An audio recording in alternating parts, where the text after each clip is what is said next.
নমস্কাৰ, আপোনাক সকলোকে স্বাগতম জনাইছো এনজে মিডিয়ালৈ। আজি আমাৰ সৈতে এগৰাকী যোৰহাটৰ বিশেষ যুৱক উপস্থিত আছে। তেওঁ বৰ্তমান কানাডাৰ টৰন্টো বিশ্ববিদ্যালয়ৰ PhD গৱেষক দেৱাঞ্জন বৰঠাকুৰ। দেৱাঞ্জন বৰঠাকুৰ, আপোনাক স্বাগতম জনাইছো এনজে মিডিয়ালৈ। ধন্যবাদ। যিহেতু নিৰ্বাচন শেষ হৈ গৈছে, ফলাফল ওলাইছে, চৰকাৰ তৃতীয়বাৰৰ বাবে চৰকাৰ গঠন কৰিবলৈ প্ৰধানমন্ত্ৰী নৰেন্দ্ৰ মোদী আগবাঢ়িছে। আপুনি বৰ্তমান সময়ত এগৰাকী গৱেষক, PhD গৱেষক, আৰু আপোনাৰ গৱেষণাৰ বিষয় মনোবিজ্ঞান। বৰ্তমান আপুনি কি কৰি আছে, প্ৰথমতে সেইটো বিষয়ে অলপ জনাওক, আৰু আপুনি এইটো জনাওক যে এই যিটো আচলতে মানে আৰ্টিফিচিয়েল ইণ্টেলিজেন্স আমি এবাৰ খুব ব্যৱহাৰ হোৱা দেখিবলৈ পালো নিৰ্বাচনত হওক বা AI ইমেজ হওক বা AI ক্ৰিয়েটেড ভিডিঅ' হওক, কেনেধৰণৰ প্ৰভাৱ পেলালে, আচলতে মানুহৰ মনস্তত্বত কেনেধৰণে প্ৰভাৱ পেলাইছে? হয়, খুব ভাল প্ৰশ্ন। প্ৰথমে মই নিজৰ বিষয়ে কওঁ। মোৰ এতিয়া এৰিয়া অফ ৰিচাৰ্চটো আৰ্টিফিচিয়েল ইণ্টেলিজেন্সৰ ওপৰতে, কিন্তু মোৰ ৰাজনীতিত মোৰ ব্যক্তিগত ৰাপ আছে, আৰু মই ৰাজনৈতিক মনোবিজ্ঞানৰ ক্লাছ কৰিছো টৰন্টো বিশ্ববিদ্যালয়ত। সেই বিষয়ে মোৰ অলপমান নলেজ আছে। আৰু আৰ্টিফিচিয়েল ইণ্টেলিজেন্সৰ কথা যিটো ক'লা, যে এতিয়াতো এটা মানে বুম হৈছে আৰ্টিফিচিয়েল ইণ্টেলিজেন্সৰ, আৰু নিশ্চয়কৈ ইলেকশ্যনত ইয়াৰ প্ৰভাৱ পৰিছে। একজেক্টলি বৰ্তমান এইটো যিটো ইলেকশ্যন হৈ গ'ল, তাত কেনেকুৱা প্ৰভাৱ পৰিছে সেই বিষয়ে মই অধ্যয়ন কৰা নাই। কিন্তু ধৰি লোৱা, আমি কাৰোবাৰ ফেচখন লগাই পেলাই আমি এজন ব্যক্তিৰ হতুৱাই কিছুমান কমিউনেল কমেণ্ট কোৱাব পাৰো, বা আমি বৰ্ণ বৈষম্য ৰিলেটেড বা জাতি ভেদ ৰিলেটেড কথা কিছুমান কোৱাব পাৰো, আৰু সি ভোটাৰসকলক যথেষ্ট পৰিমাণে মানে প্ৰভাৱিত কৰিব পাৰে। যিটো ফেক নিউজৰ লগত আমি এই আৰ্টিফিচিয়েল ইণ্টেলিজেন্সটো আমি মানে এড কৰিব পাৰো, আৰু মোৰ বোধেৰে তেনেকুৱা হয়তো হৈ আছে। আমি বহুত ক্ষেত্ৰত ফেক নিউজ দেখাও পাওঁ। ত' আৰ্টিফিচিয়েল ইণ্টেলিজেন্সটো মই ভাবো তেনেদৰে মানে ডিপ ফেক আচলতে খুব সম্ভৱ এইটোৱে ভাৰতৰ মানে যিটো আচলতে নিৰ্বাচনৰ ইতিহাসত চাগে খুব সম্ভৱ এবাৰে ডিপ ফেকৰ মানে ব্যৱহাৰ হোৱা বুলি খুব এটা অভিযোগ অহা দেখিবলৈ পাইছিলো। এই ডিপ ফেকটো আচলতে কেনেকুৱা হয়, আৰু ই কেনেকুৱা ধৰণে মানুহৰ মাজত প্ৰভাৱ পেলাব পাৰে, আৰু ৰাজনৈতিক দলসমূহে ইয়াৰ মানে ধৰি লওক যেনেকুৱা ধৰণৰ যদি অপপ্ৰচাৰ কৰে, আচলতে এইটো এটা ভয়ানক কাণ্ড নহয়? হয়, এইটো এতিয়া ধৰি লোৱা তোমাৰ মুখখন লগাই পেলাই আমি ডিপ ফেক মানে যিটো তাৰ এলগৰিথমটোৱে এতিয়া তোমাৰ হতুৱাই কিছুমান কথা কোৱাব পাৰে, সেই কথাখিনি তুমি কোৱা নাই, মই কোৱা নাই। এতিয়া যদি আমি কোনোবা এজন খুব প্ৰভাৱশালী নেতাৰ হতুৱাই কিছুমান কথা আমি কোৱাওঁ ডিপ ফেক ইউজ কৰি পেলাই, এতিয়া সি লাখ লাখ ভোটাৰক প্ৰভাৱিত কৰিব পাৰে। আৰু হয়তো টু এন এক্সটেণ্ট এইবোৰ অলপ অলপ হৈছে, কিন্তু আমি এনেকুৱা খুব ডাঙৰ নিউজ পোৱা নাই যে এনেকুৱা কোনোবা খুব ডাঙৰ কন্ট্ৰভাৰ্চিয়েল কথা কোনোবাই কৈছে ডিপ ফেকৰ যোগেদি। মই ভাবো এতিয়াও অলপ সময় আছে যে ডিপ ফেকৰ যিটো মানে প্ৰভাৱটো মানে খুব বেছিকে পৰিবলৈ এতিয়াও হয়তো অলপ সময় আছে, কিন্তু অনাগত নিৰ্বাচনত হয়তো ইয়াৰ প্ৰভাৱটো আমি খুব বেছিকৈ দেখিবলৈ পাম। নাই, যিহেতু বৰ্তমান সময়ত দেখিবলৈ পোৱা যায় বিভিন্ন ধৰণৰ ইণ্টাৰনেশ্যনেল নিউজ যদি আপুনি চাই, মানে ডিপ ফেকৰ ব্যৱহাৰ হোৱা খবৰ আহি থকা দেখিবলৈ পোৱা গৈছে। মই সেইকাৰণে আপোনাক প্ৰশ্নটো কৰিছিলো।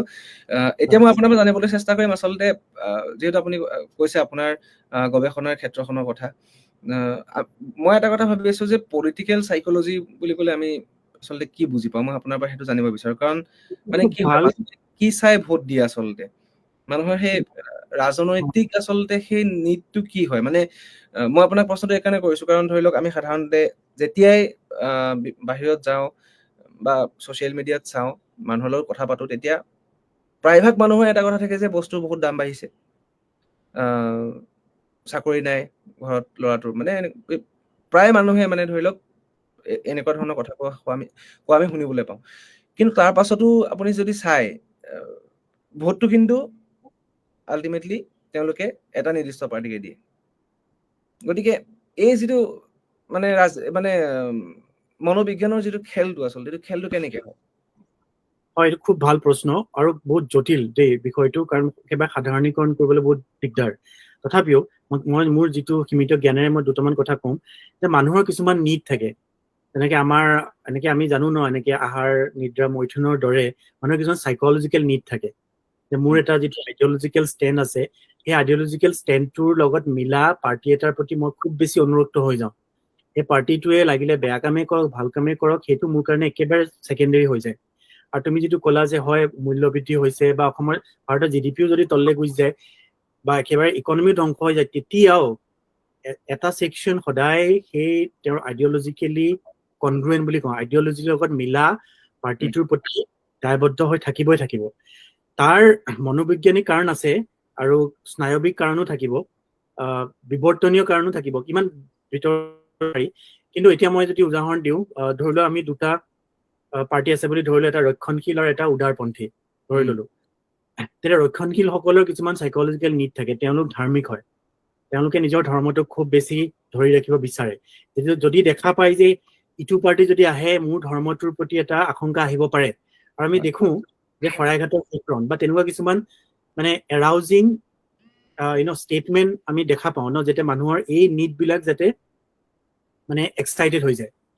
চ' ধাৰ্মিকজনৰ বা ৰক্ষণশীল মানুহৰ সেইটো থাকে যে এটা চেংটিটি বা এটা নিজৰ ধৰ্মটো ৰক্ষা কৰাৰ এটা প্ৰৱণতা থাকে। সেইকাৰণে তেওঁলোক যদিও বা ৰেডিকেল নহয়, চোৱা সমাজৰ সকলো মানুহ ৰেডিকেল নহয়, সকলো মানুহে আন ধৰ্ম ঘৃণা নকৰে, কিন্তু সমাজৰ বুজন সংখ্যক মানুহ ধাৰ্মিক যদি হয়, সেই মানুহখিনিয়ে কি কৰে যে তেনেকুৱা এটা দলৰ প্ৰতি আসক্তি এটা তেওঁলোকৰ লাহে লাহে বাঢ়ি আহে। আৰু ইফালে যদি চাওঁ যে উদাৰপন্থী যদি লিবাৰেল বা লিবাৰ্টেৰিয়ান, মই নিজকে লিবাৰ্টেৰিয়ান বুলি ভাবো, কিন্তু লিবাৰেল আৰু লিবাৰ্টেৰিয়ানৰ মাজত এটা পাৰ্থক্য আছে। লিবাৰেল খিনিয়ে লিবাৰ্টেৰিয়ান মই নিজৰ যেতিয়া মই টেষ্টিং কৰি চাইছিলো অনলাইনত মোৰ মতাদৰ্শ কি, আৰু মই এইটো সঁচাকে কৈছো তোমাক যে আৰু কেনেকে গম পালে আপুনি লিবাৰ্টেৰিয়ান? আৰু লিবাৰ্টেৰিয়ানটো হয় কি আচলতে? আমাৰ বহুতৰ কাৰণে এইটো এটা নতুন শব্দ হ'ব পাৰে। আচলতে হয়, এতিয়া ধৰি লও লিবাৰ্টেৰিয়ানটো হৈছে যে মানে বেছিভাগ কেৰেক্টাৰিষ্টিক লিবাৰেল খিনিৰে হয়, কিন্তু লিবাৰ্টেৰিয়ান খিনিয়ে কোনো ধৰণৰ মানে ষ্টেট বা গভৰ্ণমেণ্টৰ ইণ্টাৰফাৰেঞ্চ ভাল নাপায়। কিন্তু লিবাৰেল হলেও বা তোমাৰ লেফটিষ্ট খিনি ধৰি লোৱা, লেফটিষ্ট হলে সাধাৰণতে বিচাৰে যে গভৰ্ণমেণ্টৰ কণ্ট্ৰল থাকক। তুমি আদানী বা আমি আম্বানীক আমাৰ এয়াৰপৰ্ট আমি দি দিব নিবিচাৰো, নহয় জানো? ঠিক তেনেকৈ আমি কিন্তু এতিয়া লিবাৰ্টেৰিয়ান খিনি কি হৈছে যে মানে কোনো ধৰণৰ গভৰ্ণমেণ্ট ইণ্টাৰফাৰেঞ্চে নিবিচাৰে তেওঁলোকে। এইটো মানে গান্ধী আছিলে, অলপ নৈৰাজ্যবাদী টাইপৰ, কোনো ধৰণৰ যাতে গভৰ্ণমেণ্ট কণ্ট্ৰল তোমাৰ লাইফত নাথাকে। আৰু বাকীখিনি কিন্তু মানে হেৰিৰ লগত মিলে, লিবাৰেল খিনিৰ লগত মিলে যে ধৰ্ম নিৰপেক্ষতা, যোনে যি ধৰ্ম কৰিছে কৰিবলৈ পাব লাগে, মানে সম্পূৰ্ণ স্বাধীনতা, এইটো লিবাৰ্টেৰিয়ান। কাৰণ আৰু তেনেকে এতিয়া লিবাৰেল মানুহখিনিৰ প্ৰব্লেমটো হৈছে যে বা উদাৰপন্থী খিনি বা যে তেওঁলোকে যেতিয়া ধৰ্ম নিৰপেক্ষতাটো নাই হোৱা দেখিছে, যেতিয়া দেখিছে যে এটা ধৰ্মৰ এটা খুব প্ৰতিপত্তি মানে উগ্ৰ ধাৰ্মিক খিনিয়ে যেতিয়া বেলেগ এটা ধৰ্ম শোষণ কৰিছে বা মানে জনসাধাৰণৰ ভাল হোৱা কাম কৰাৰ সলনি কিছুমান বেলেগ কাম কিছুমানত জড়িত হৈ আছে, এতিয়া তেওঁলোকে এটা খুব মনত অনুভৱ কৰে যে এই পাৰ্টিটো যাব লাগে, এটা ছেকুলাৰ পাৰ্টি আহিব লাগে। এতিয়া ভাবিলো যে সেইকাৰণে আমি দুটা ভাগত তেনেকে আমি দুটা গ্ৰুপ দেখাই পালো, এটা ৰক্ষণশীল আৰু এটা মানে উদাৰপন্থী বা লিবাৰেল। আৰু এইটো আমেৰিকাত একেটাই ডেম'ক্ৰেটছ আৰু ৰিপাব্লিকানছ। কিন্তু মোৰ এটা প্ৰবন্ধ আছে সোঁ আৰু বাওঁপন্থাৰ সিপাৰে, যে আমি এই দুটাৰ পন্থাৰ বাহিৰতো আমি যাব লাগিব। কাৰণ কেতিয়াবা আমি অলপমান সোঁপন্থা, কেতিয়াবা সোঁপন্থা আৰু বাওঁপন্থাৰ বিপৰীতে এটা পন্থা কি হ'ব পাৰে? এতিয়া মই মহাত্মা গান্ধীক মই ফ'ল' কৰো, বহুতে কেতিয়াবা সমালোচনা কৰে কাৰণ তেতিয়া কিছুমান স্থিতি সোঁপন্থীৰ লগত মিলি যায়। কিন্তু মহাত্মা গান্ধীক যদি চোৱা, তেওঁ ধৰ্মৰ লগত কেতিয়াও আপোচ কৰা নাছিলে, তেওঁ এটা ধাৰ্মিক ব্যক্তি আছিলে, কিন্তু একে সময়তে তেওঁ আন ধৰ্মৰ প্ৰতিও খুব বেছি শ্ৰদ্ধা আছিলে। আৰু তেওঁক আমি জানোৱে যে তেওঁ এজন উগ্ৰ একে ধৰ্মৰ ধাৰ্মিকে তেওঁক হত্যা কৰিছিলে, নহয় জানো? কিন্তু আৰু সেইজন হত্যাকাৰীৰে সমৰ্থক বৰ্তমান সময়ত সামাজিক মাধ্যমত বহুত পৰিমাণ দেখিবলৈ পোৱা যায়, যি আচলতে গান্ধীৰ যিটো হত্যাৰ দিন, সেই হত্যাৰ দিনটোত এনেকুৱা কিছুমান ট্ৰেণ্ড চলায়, আপুনিও নিশ্চয় দেখিছে। সেইটোৱে মই কৈছো যে সেইটো এটা ৰেডিকেল ছেকশ্যনটো। গান্ধীক আকৌ হত্যা কৰা, গান্ধীৰ ফটোত গুলি মৰা এটা ৰেডিকেল ছেকশ্যন আছে। কিন্তু সাধৱী প্ৰজ্ঞা কিন্তু গান্ধীক লৈ পেলাই ইমান আচলতে প্ৰব্লেমটো কি, মানে ধৰি লওক এতিয়াও যে গান্ধীক এনেকে ৰাস্তাত হত্যা কৰে, মানে ফটোখনত গুলিয়াই পেলাই আকৌ এটা চিম্বলিক হত্যা কৰে, বা গান্ধী হত্যাকাৰীক ইমান এটা পূজা কৰে, বীৰ পূজা কৰে, ভগৱানৰ নিচিনা পূজা কৰে। গতিকে মানে গান্ধী তেওঁ তেতিয়াই মানে যদি গান্ধী ইমান আচলতে অস্তিত্ব বা গান্ধীৰ ইমান গুৰুত্ব যদি সঁচাকৈয়ে নাছিলে, মানে যিটো তেওঁলোকে দেখাব বিচাৰে, তেতিয়াহ'লে আজিৰ তাৰিখতো প্ৰধানমন্ত্ৰীয়ে কিয় স্বচ্ছ ভাৰত অভিযানৰ কাৰণে মহাত্মা গান্ধী চশমাযোৰ ল'ব লগা হ'ল? এইটো ভাল প্ৰশ্ন, কিন্তু মই মোৰ ব্যক্তিগত অনুভৱ যে মহাত্মা গান্ধীক লেফ্ট আৰু ৰাইট কোনো পক্ষই কেতিয়াও কোনো ধৰণৰ সন্মান দিয়া নাই। আৰু যিটো তুমি ক'লা যে এছামে তেওঁক নাথুৰামৰ হতুৱাই হত্যা কৰিবলৈ সদায় চেষ্টা কৰি থাকে, আৰু আন চামে তেওঁক ব্যৱহাৰ কৰে, কিন্তু তেওঁৰ আদৰ্শৰ প্ৰতি কোনো ধৰণৰ মানে ৰেচপেক্ট নাই। কাৰণ আজি ধৰি লোৱা এজন ব্যক্তি হ'ব পাৰে তেওঁ ধাৰ্মিক নহ'ব পাৰে, তেওঁ নাস্তিক হ'ব পাৰে, কিন্তু তেওঁ যদি সদায় ধাৰ্মিকসকলক গালি পাৰি থাকে, মানে তেনেকুৱা এটা পৰিৱেশ এটা সৃষ্টি কৰে, তেতিয়া কি হয় যে ধাৰ্মিক মানুহখিনি নিজেই বেছি ডিফেন্সিভ হৈ যায়, আৰু তেওঁলোকে সেই যে উগ্ৰ সুপন্থী যিসকল ধাৰ্মিক সেইটো আছে, নিশ্চিতভাৱে এটা পক্ষই কেতিয়াও সেইটো কৰিব নোৱাৰে, সেইটো নিশ্চিতভাৱে। মানে এনেকুৱা হয় নহয়, নিৰ্বাচনৰ আগে আগে কিছুমান, এতিয়া আমি যদি চাওঁ অসমৰ ক্ষেত্ৰতে, মানে এইবাৰ যিহেতু আমাৰ এতিয়া অসমতো ফলাফল আহি গৈছে, আপুনিও যোৰহাটৰ, ময়ো যোৰহাটৰ ফলাফল এইবাৰ নিশ্চয় আপোনাৰো চকু আছিলে, আৰু গোটেই দেশৰে চকু আছিলে আচলতে যোৰহাটৰ ওপৰত। আৰু এটা সমষ্টি হৈছে ধুবুৰী, বদৰুদ্দিন আজমল আৰু ৰকিবুল হুছেইন, আৰু অসম গণ পৰিষদৰ তৰফৰ পৰা তাত প্ৰতিদ্বন্দ্বিতা হৈছিলে। তাত ৰকিবুল হুছেইনেও মানে আচলতে দেশৰ ভিতৰতে ক'বলৈ গ'লে চাগে আটাইতকৈ বেছি মাৰ্জিনত জিকি আহিছে। মানে এফালে বদৰুদ্দিনৰ ৰাজনীতি শেষ, সংসদীয় ৰাজনীতি, আৰু আনফালে উজনি অসমত গৌৰৱ গগৈৰ উত্থান। কি ভাবে কংগ্ৰেছৰ যিটো বৰ্তমান সময়ত অৱস্থা, সেই অৱস্থাটোক এতিয়া গৌৰৱ গগৈ দৰে এজন নেতা যদি অসমত তেওঁলোকক লিড লয়, তেতিয়াহে ইহঁতি মানে এইটো সাংগঠনিকভাৱে ৰিভাইভ কৰিব, নে যেনেকুৱা চলি আছে ঠিকেই চলি আছে, লাহে লাহে চব ঠিক হ'ব? কি ভাবে আপুনি? মানে এটা কথা মানি ল'ম যে যিটো আজি ফলাফল আহিছে, নিশ্চয়কৈ এইটো কংগ্ৰেছৰ কাৰণে বহুত মানে মৰেলি এটা মানে বুষ্ট এটা পাইছে, সেইটো আৰু অনস্বীকাৰ্য। আৰু এইটো ক্ষেত্ৰত বিজেপি পুৰা অপজিট হৈছে, যে তেওঁলোকে মৰেলি তেওঁলোকে মানে অলপ ডাউন হৈ গৈছে। এতিয়া যোৰহাটৰ প্ৰসংগটো যদি মই আনো, মই যোৰহাটত সঁচাকৈ মই এটা নিউট্ৰেল ষ্টেণ্ডত আছিলো, কাৰণ মই ভাবিছিলো যিহেতু এটা যদি মোদী ঢৌটো আছে, তেনেফালৰ পৰা অপজিশ্যন জিকিব পাৰে। কিন্তু যোৰহাটত তেওঁ মোদীৰ ঢৌতে খেলোৱা হৈছিলে। মুখ্যমন্ত্ৰী আহি পেলাইও ধৰি লওক যেতিয়া কেম্পেইন কৰিছিলে, তেতিয়া মই নিজেও দুখনকৈ নিৰ্বাচনী সভাত উপস্থিত আছিলো, ৰিপৰ্ট কৰিব গৈছিলো, তেতিয়াও তপন গগৈৰ নাম লোৱা আমি শুনিবলৈ পোৱা নাই। আমিতো অকল শুনিছিলো প্ৰধানমন্ত্ৰী মোদীৰ আঁচনিসমূহৰ কথা, প্ৰধানমন্ত্ৰী মোদী আকৌ শক্তিশালী কৰিব লাগে সেইটো কথা। গতিকে মানুহৰ মাজত আপুনি কি ভাবে? একচুৱেলি মই কিন্তু এতিয়া মানে অকল যোৰহাটক চালেও নহ'ব, বাকী সমষ্টিখিনিতো বিজেপি জিকিছে। সেইকাৰণে মই সেই এটা কম্পেৰিজনটো মানে এনেকে কৰিম যে আজি মই ভাবো মানে গৌৰৱ গগৈৰ যিটো ব্যক্তিত্ব, তেওঁৰ যিটো সবলভাৱে যিকোনো কথা উপস্থাপন কৰাৰ যিটো দক্ষতা, তেওঁৰ যিটো লিড ল'ব পৰা দক্ষতা, আৰু তেওঁ হয়তো এটা উত্তৰাধিকাৰী সূত্ৰে যিটো তেওঁ পাইছে, আৰু তৰুণ গগৈৰ যিটো ভাৱমূৰ্তি, মই ভাবো এইখিনিয়ে শিক্ষিত, যিটো খুব এতিয়া কৈ আছে যোৰহাটৰ মানুহ শিক্ষিত, বাকীসকল নহয়, তেনেকুৱা সেইটো একেবাৰে এটা মানে কথা বহুত ভাল লগা কথা নহয়, কিন্তু এইবোৰ কথা আলোচনা কৰিছে। তথাপি মই কৈছো যে যোৰহাটৰ ৰাইজে মোৰ মতে যে সেই বিষয়টো বহুত বেছি গুৰুত্ব দিলে, যে গৌৰৱ গগৈ নিচিনা ব্যক্তি এজনক আমি হেৰুৱাব নালাগে। কাৰণ তেওঁৰ যিটো এটা মানে দক্ষতা দেখা পাইছে, এইটো চবেই দেখা পাইছে, তেওঁ সদনত যিটো মানে কংগ্ৰেছৰ মানে মেইন মানুহ হিচাপে তেওঁ মানে বিৰোধী স্থান লৈ আহিছে। মই ভাবো যে এইটো ডাঙৰ ফেক্টৰ হয়। আৰু মইতো নাজানোৱে যোৱা 5 বছৰ আগৰ বিধায়কজন, আগৰ MP জনে কি কাম কৰিলে। ত এইটো এন্টি ইনকামবেঞ্চি এটা ফেক্টৰ হ'ব পাৰে, আৰু 10 বছৰ এটা বিজেপি শাসনত আছে, এইটো আমি চাব লাগিব, যে মানুহে অকমান একেটা মানে নতুন টেষ্ট কৰিব বিচাৰে। আৰু যিটো ধুবুৰীৰ কথা ক'লা, সেই সম্পৰ্কে সঁচাকে মই একেবাৰে অজ্ঞ, কাৰণ মই তাতো সেই এন্টি ইনকামবেঞ্চিটো আহিব পাৰে, যে তেওঁ ইমান দিন আছে, বদৰুদ্দিন আজমল ইমান বছৰ তেওঁ MP হৈ আছে, হয়তো মানে ভোটাৰ ৰাইজৰ তেওঁৰ ওপৰত আস্থা নাইকিয়া হ'ল, আৰু দেখিলে যে নতুন মানুহ লাগে, আৰু হয়তো কংগ্ৰেছৰ প্ৰতি তেওঁলোকৰ এটা বেছি আস্থা জাগি উঠিছে। মই ধুবুৰীৰ প্ৰশ্নটো এই কাৰণে সুধিছিলো, কাৰণ অসমৰ ক্ষেত্ৰত আমি দেখিবলৈ পাওঁ, যিসকল ৰাজনৈতিক বিশ্লেষক বা তেওঁলোক যিসকল ৰাজনীতিৰ লগত প্ৰত্যক্ষ বা পৰোক্ষভাৱে জড়িত মানুহ, তেওঁলোকে প্ৰায় এটা কথা কয় যে হিমন্ত বিশ্ব শৰ্মা, বিশেষকৈ যিসকল বিৰোধী পক্ষত আছে, যে হিমন্ত বিশ্ব শৰ্মা আৰু বদৰুদ্দিন আজমল, তেওঁলোক দুইজনৰ এটা গোপন বুজাবুজি আছে বুলি তেওঁলোকে অভিযোগ কৰে, বিৰোধীয়ে মুকলিকৈয়ে কৰে বাৰু। এতিয়া যে আজমলৰ যে যিটো পতন হ'ল ধুবুৰীত আৰু কমটি ভোটত হোৱা নাই, 10 লাখ ভোটৰ মাৰ্জিনত মানে জিকাটো আচলতে কমটি কথা নহয়, সহজ কথা নহয়।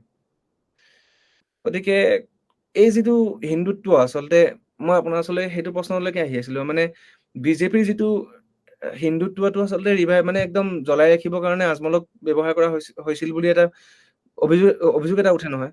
এতিয়া সেইটো মানে কিবা প্ৰভাৱ পৰিব নেকি? কাৰণ মই সঁচাকে কওঁ এইটো কথা যে কওক। মই ভাবিছো এতিয়া হিন্দুত্বৰ ওপৰত যাব পাৰিব লাগিব বিজেপি, কাৰণ হিন্দুত্বক লৈ তেওঁলোকে সদায় খেলি থাকিব নোৱাৰে।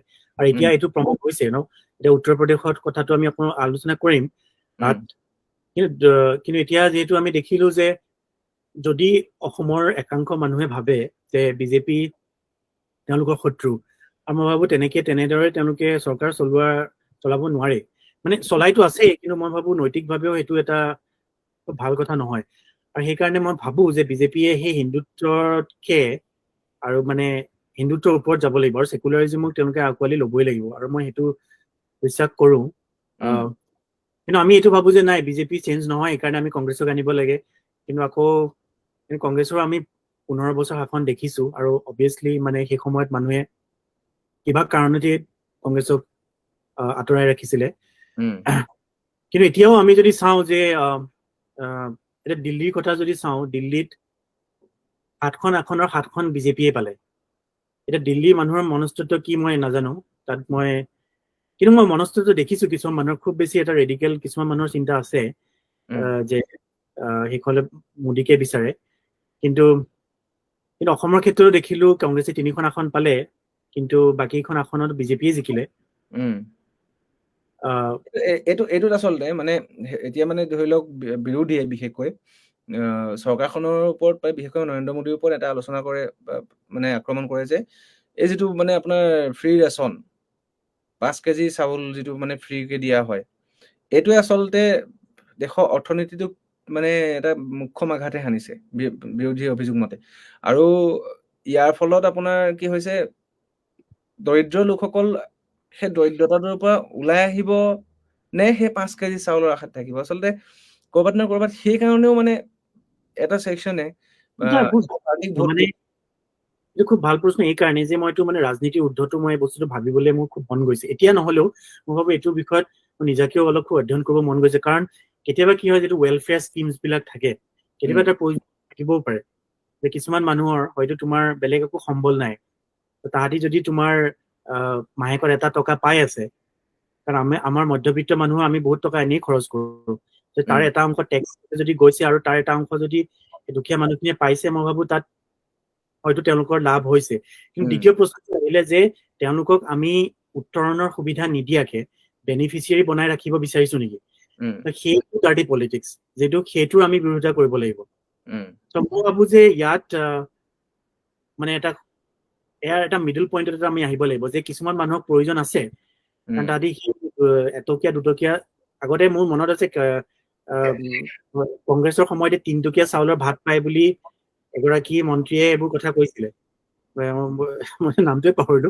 কিন্তু যিয়ে নহওক, মানে কিছুমান মানুহে এতিয়া নীলমণি সেন ডেকাই কৈছিলে, তেওঁলোকেও মানে এটা সময়ত মানুহক মানে এনেকে উপলুঙা কৰিছিলে। সেইবোৰ মানে আমি কেতিয়াও পাহৰিব নালাগে, মানে আমি যেতিয়া কম্পেৰিজনটো কৰো। চ' মই ভাবো যে ৱেলফেয়াৰ স্কিমছ বিলাক লাগে, কিন্তু এতিয়া কংগ্ৰেছে যদি বিৰোধিতা কৰিছে, আৰু কংগ্ৰেছ শাসনলৈ আহিলে তেওঁলোকেও এইটো কৰিব চাগে, কাৰণ এইটো এটা মানে বনাই ব্যৱস্থা। এই ডাইলগটো হেৰিখনত আছিলে আপোনাৰ 12 পাছ চিনেমাখনত, নকল কৰি থাকে ন চবেই। এতিয়া মানে পুলিচটো আহে, তেতিয়া প্ৰধান শিক্ষকে কয় যে এইটো বনি বনাই ব্যৱস্থা হয়। ত মই ভাবো এইটোৰ আৰু অলপ মানে সবল, মানে এইটোত আমি মানে আলোচনাও লাগে, আৰু মই ভাবো অলপ মানে ৰিচাৰ্চো কৰিব লাগে যে ইয়াৰ বিকল্প কি হ'ব পাৰে। কাৰণ কিছুমান আই থিংক স্কেণ্ডিনেভিয়ান কিছুমান কাণ্ট্ৰিটো এনেকে অলপ হেৰি দিয়া হয় নেকি, এইটো যে তোমাৰ মিনিমাম ইনকামৰ এটা কথা থাকে, এটা ওলাইছে তেনেকুৱা, সেনেকুৱা দিয়া হয় মানুহক। এতিয়া মই এটা এক্সাম্পল দিওঁ, যিহেতু মানে যোৱা বছৰ মই কমেও 1.5 লাখ মান টকা যোৱা বছৰ তাৰ আগৰ বছৰ টেক্সৰ নামত মই পাইছো, ঘূৰাই পাইছো, আৰু এইবাৰ মই নাপালো। এইবাৰ নাপাওঁতে কিমান খং উঠিছে। মানে মইতো মানুহ হয় ন, তেনেকে ধৰি লও মনস্তত্বটো চোৱা, চৰকাৰে সেই পইচা যিবোৰ ল' ইনকাম তাতে দিছিলে, কিন্তু মই এইবাৰ উঠাই দিলে। এতিয়া মোৰতো লাগিছিলে মই ভোটে নিদিওঁ তাহাঁতক, মোৰ যিটো বৰ্তমান পৰিস্থিতি। চ' মই ভাবো সেই গোটেই ফেক্টৰ বিলাক মানে মানুহৰ মনস্তত্বটো মানে মানুহৰ মনস্তত্বত সেইটো বস্তুৱে প্ৰভাৱ পেলায় মানে সেইটো, আৰু সেইটো বস্তু কোনো পাৰ্টি আচলতে চেঞ্জ কৰিব নোৱাৰে, কাৰণ দুইটা পাৰ্টি বুলি নহয় আচলতে, প্ৰত্যেকেই বেলেগ বেলেগ বস্তাত একেটা আঁচনিয়ে বিলাই ফুৰে, নহয় জানো? কোনোবাই কম চাউল দিয়ে, কোনোবাই বেছি চাউল দিয়ে। মানে এই চাউলৰ পৰা ওলাব নোৱাৰে নেকি? এতিয়া মানুহখিনি আচলতে ক'ত ৰৈ গৈছে? মই আপোনাৰ পৰা সেইটো প্ৰশ্ন কৰিব বিচাৰো, কাৰণ ধৰি লওক তোমাৰ কলেজৰ অধ্যাপক বিলাক, গৱেষক বিলাকৰ এইটো এটা দায়িত্ব হয় যে ইয়াৰ বিকল্প কি হয়। আমি অসমৰ, এতিয়াতো মই সমালোচনা কৰিমেই, কাৰণ ইমান বছৰ মই লিখা মেলাও কৰি আহিছো, মইতো কোনো ধৰণৰ ৰেছপন্সো পোৱা নাই। ইমানবোৰ কলেজ, ইউনিভাৰ্চিটি দুখনকে আছে, কিমান ইউনিভাৰ্চিটি আছে অসমতে, ধৰি লওক কলেজ আছে, কিয় এই বিষয়বিলাক কিয় আলোচনা নকৰে, কিয় বিকল্প নিদিয়ে? কোনোবা দিছেও, কোনোবা ৰিচাৰ্চ পেপাৰত পাব্লিছ হৈছে, আমিতো গমো নাপাওঁ। এইবোৰ বস্তু আলোচনালৈ আনিব লাগিব আৰু সাহসে ক'ব লাগিব। এইটোতো একেবাৰে পাৰ্টিৰ লগত ৰিলেটেড নহয় যে বেনিফিচিয়াৰী স্কিমছ বিলাক ভাল নে বেয়া, নিৰপেক্ষ হৈ যায় আৰু কি ভাল, কি কৰিব পৰা যায়, নহয় জানো?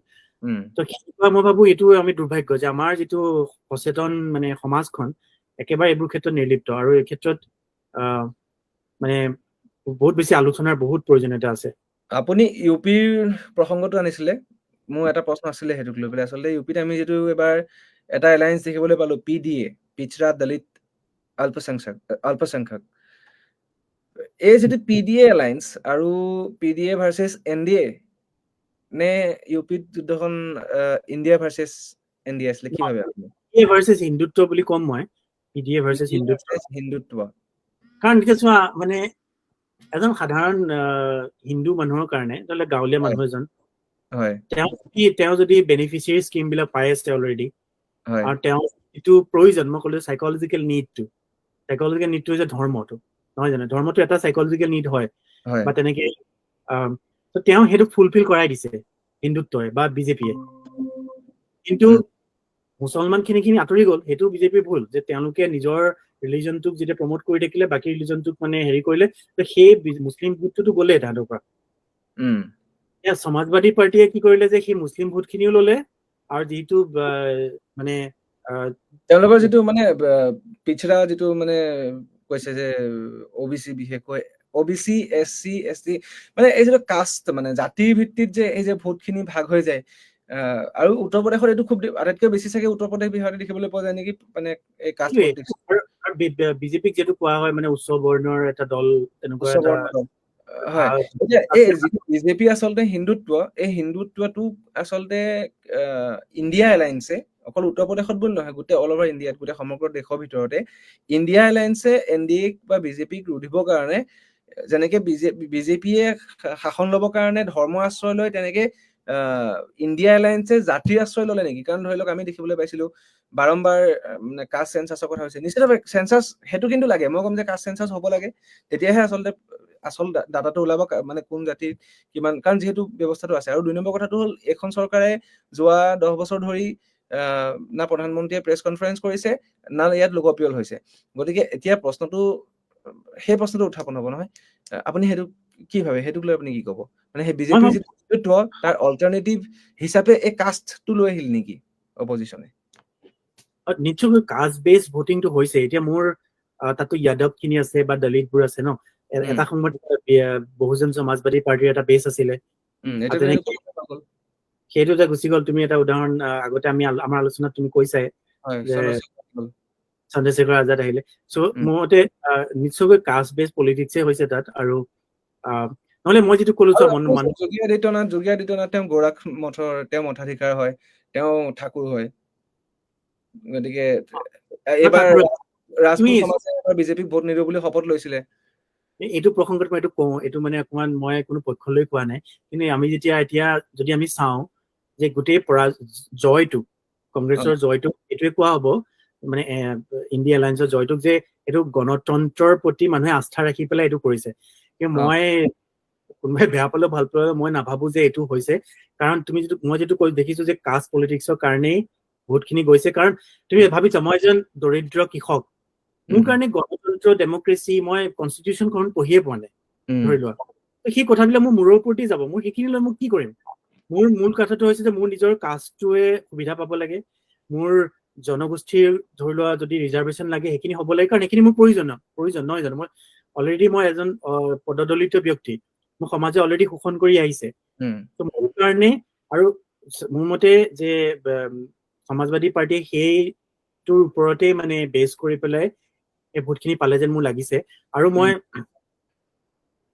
মই হিন্দুত্বৰ কথাটো এইটো নাজানো, মোৰ লগা নাই যে মানে এইটো কথাটো এনেকুৱা হ'ল যে জাতি আৰু মানে যিটো জাতিগত যিটো মানে এইটো হিন্দুত্বক এটা মানে গ্ৰাস কৰাৰ নিচিনা হ'ল, যে এইটো বেছি পাৱাৰফুল হৈ গ'ল। যেনে ধৰ্ম, আমাৰ অসমৰ ক্ষেত্ৰত যদি চাওঁ, ধৰ্ম আৰু ভাষা কোনটো বেছি পাৱাৰফুল, ৰাইট? এইটো দুটাৰ মাজত ইটো সিটো হেৰি হৈ থাকে। তো ইয়াত জাতি আৰু ধৰ্ম, এই দুটাৰ ক্ষেত্ৰত মানুহে যিটো তেওঁলোকৰ কাষ্ট, সেইটো বেছি গুৰুত্ব দিলে, আৰু এইটো দিয়াটো তেওঁলোকৰ হয়তো নিজৰ ভালৰ কাৰণে দিছে তেওঁলোকে। কাৰণ যদি অৱদলিত হৈ থাকে আৰু যদি এটা উচ্চ বৰ্ণীয় এটা দলে হিন্দুত্ব কৈ থাকিলেও যদি ছাপোৰ্ট কৰে, ইউপিত যদি আপুনি সামগ্ৰিকভাৱে ৰিজাল্টটো চাই, তেতিয়াহ'লে অখিলেশ যাদৱৰ এটা সাংঘাতিক ভূমিকা দেখিবলৈ পোৱা গ'ল। কিন্তু অখিলেশ যাদৱে আই মিন ভেৰি ইণ্টেলিজেণ্ট মানুহ মোৰ মতে, আৰু তেওঁ এইটো জিকাব পৰাটো ইমান সহজ নহয়। যিটো মোদী মমতা বেনাৰ্জীও তেওঁৰ সেইটো এটা ভাল ৰিজাল্ট কৰিছে। ভাল ৰিজাল্ট কৰিছে। আৰু মমতাৰো যদি চাওঁ, তেওঁৰ এটা ডিক্টেটৰিয়েল বিজেপিও উৰিষ্যাত তেওঁলোকে মানে যিটো সময়ত কৈ থকা হৈছিল ন, ভাবি থকা হৈছিল চাউথত বিজেপি জিৰ' হৈ গ'ল, সেইটো সময়ত তেওঁলোকে এখন মানে উৰিষ্যাত তেওঁলোকৰ ৰিজাল্ট ভাল হৈছে বিজেপিৰ ন।